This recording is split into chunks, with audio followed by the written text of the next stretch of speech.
There are some parts of getting older that I really enjoy. I love being mostly retired. I have a lot of time to do whatever I want to. I can be available for my grandchildren, who are a year and a half old and are the cutest babies in the world. Full stop. Growing older has mostly felt like a privilege to me, given the alternative. But as the years pile up behind me, I do find myself doing a little bit of life review, which is pretty normal. In addition to reliving some glory days, including some here, many here, I've also revisited some of the possibly less affirming choices, life choices I've made, and also the many, many losses. Friends that were once close have drifted away. Family members have died, and so many things that were once familiar to me are either gone or completely unrecognizable. My favorite childhood camping spot has been wiped off the map. My family home is gone. I no longer have the satisfaction of serving you or any other congregation at this time. And I sometimes find myself wondering what my life would have been like if I'd gotten a little more sleep and tried a little harder. In addition, I hate that the social and political climate here has become so cruel and so crude. I have a lot of feelings about all this, but what can I do? I can't turn back time and change the things I did or the things that were done to me. And I don't have any control over the way things are going to change in the future. And in fact, we're all perched on this great divide that forever separates the past and the future.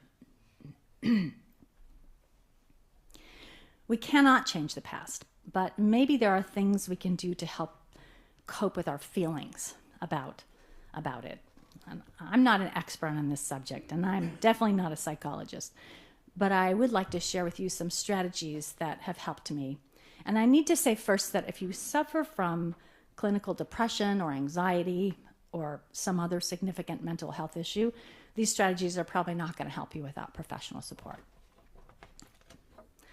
So the first strategy that may seem obvious, but isn't always, is to acknowledge feelings that come up rather than trying to stuff them down, ignore them. Our bodies are ancient and wise, and when something threatens our well-being, they are designed to flood us with a load of hormones, including cortisol and adrenaline, and those hormones are designed to feel unpleasant, so we'll pay attention to them. They prepare us to fight or flee, to please or freeze, whatever it is we need to do in that moment. Psychologist Alice Boyle wrote that human emotions are a signaling system. A traffic light isn't useful if it's always red or always green. The light is only useful if it changes to give you information. Now, emotions are like that too. They're designed to come on and then go away. If you allow your emotions naturally to work yourselves out, that's often more efficient and effective than trying to do something to make them go away, which can easily backfire. That's the end of quote from Alice Boyles.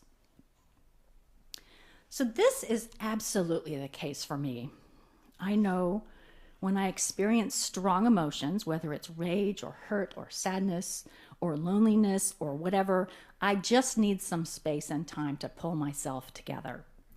I try to think of those feelings as a gift from my body, bringing some very important message.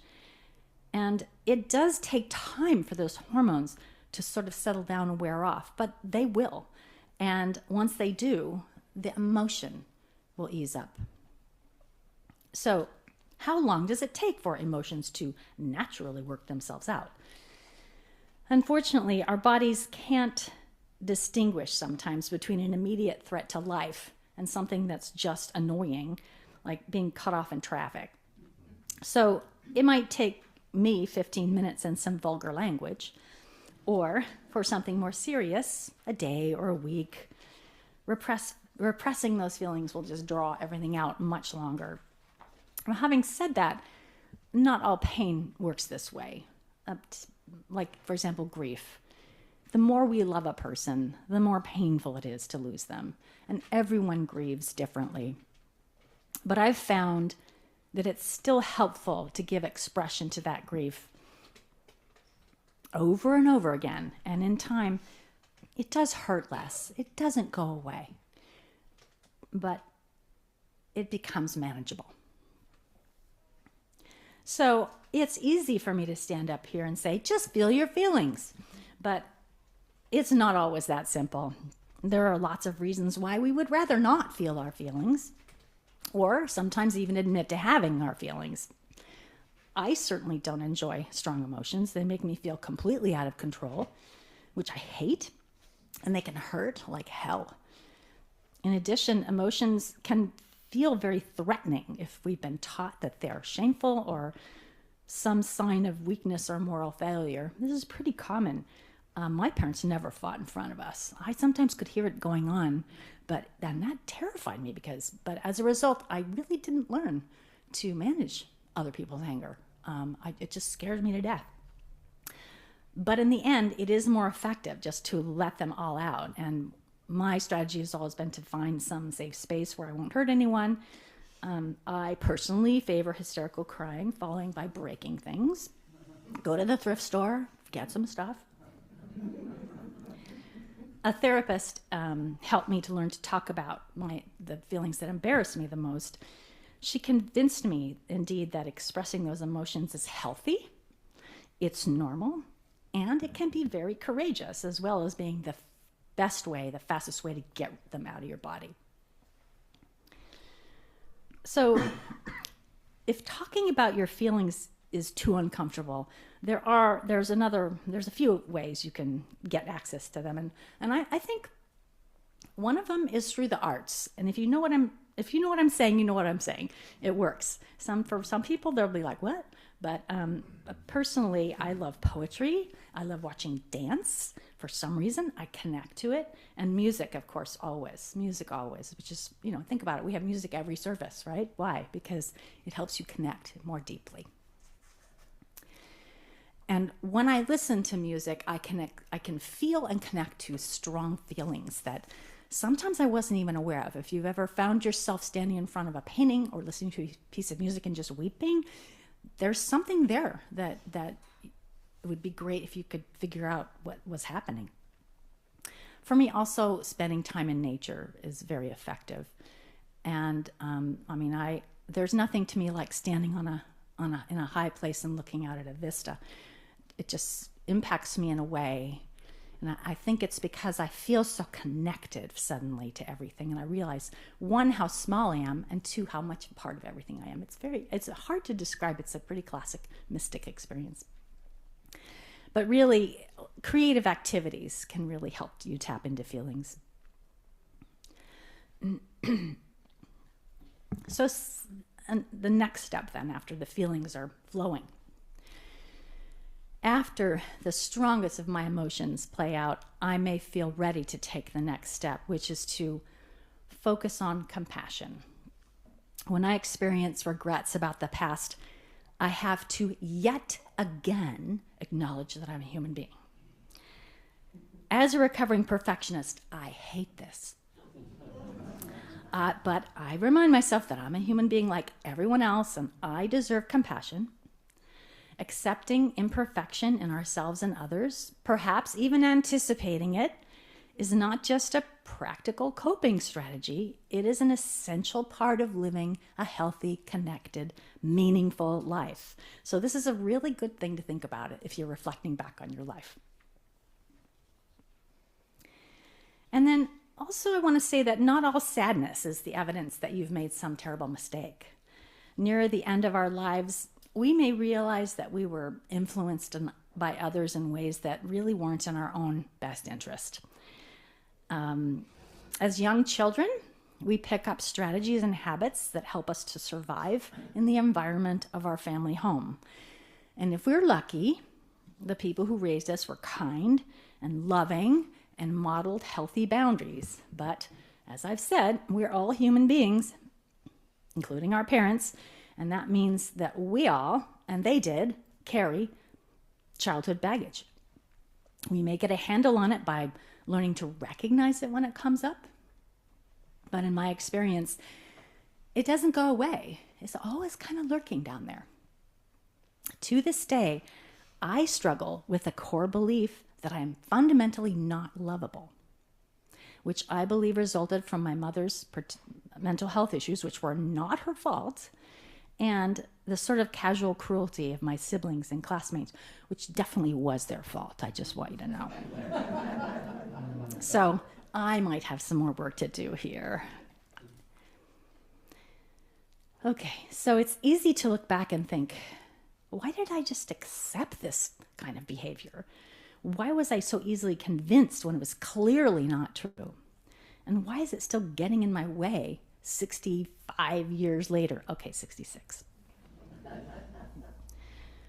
For better or worse, we are wired to soak up the beliefs and values of our caregivers and our larger tribe, including the faith we were raised with.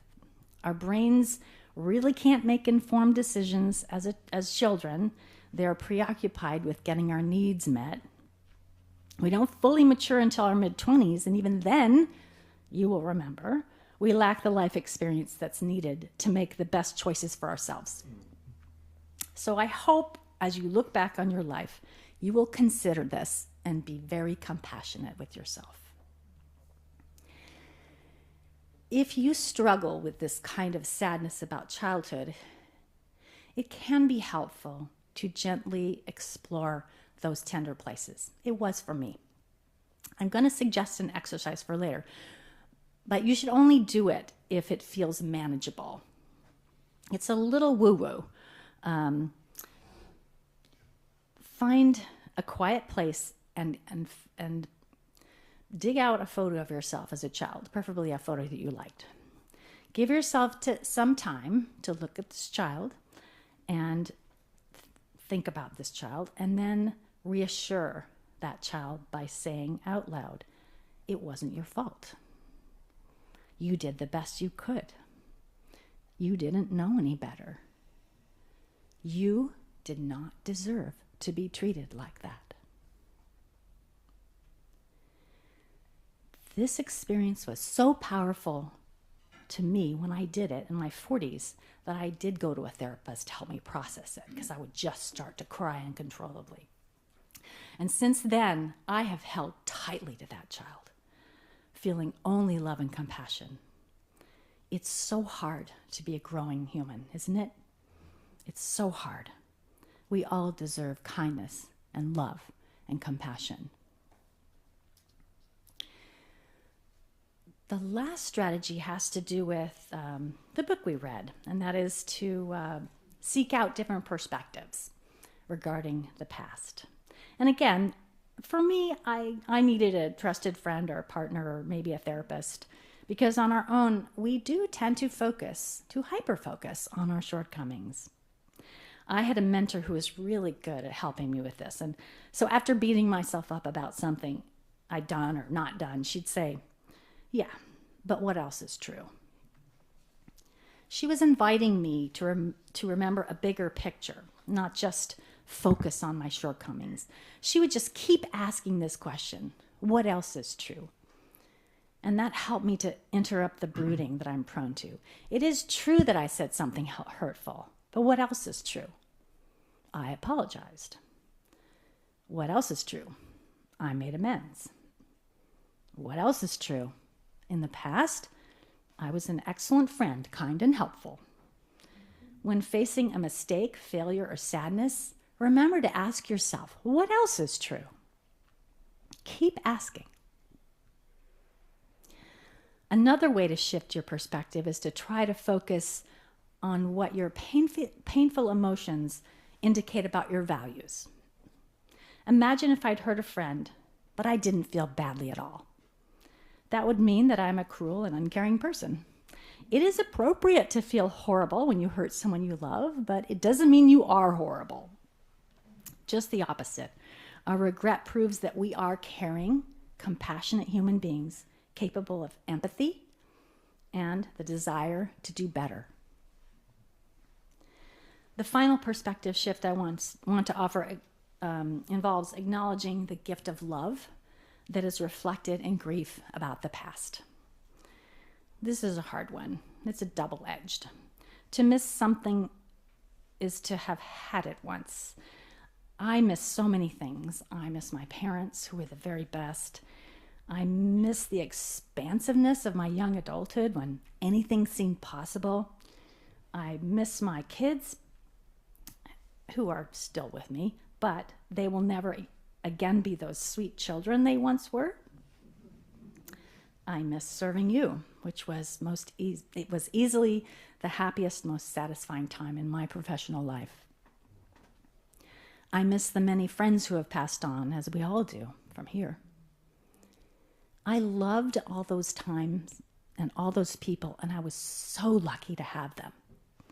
My grief is proof of their preciousness. I will always miss them and the things I cherish that have changed, but what else is true? I'll treasure those memories until the day I die. What else is true? I now have grandchildren, and I still get to see you occasionally. What else is true?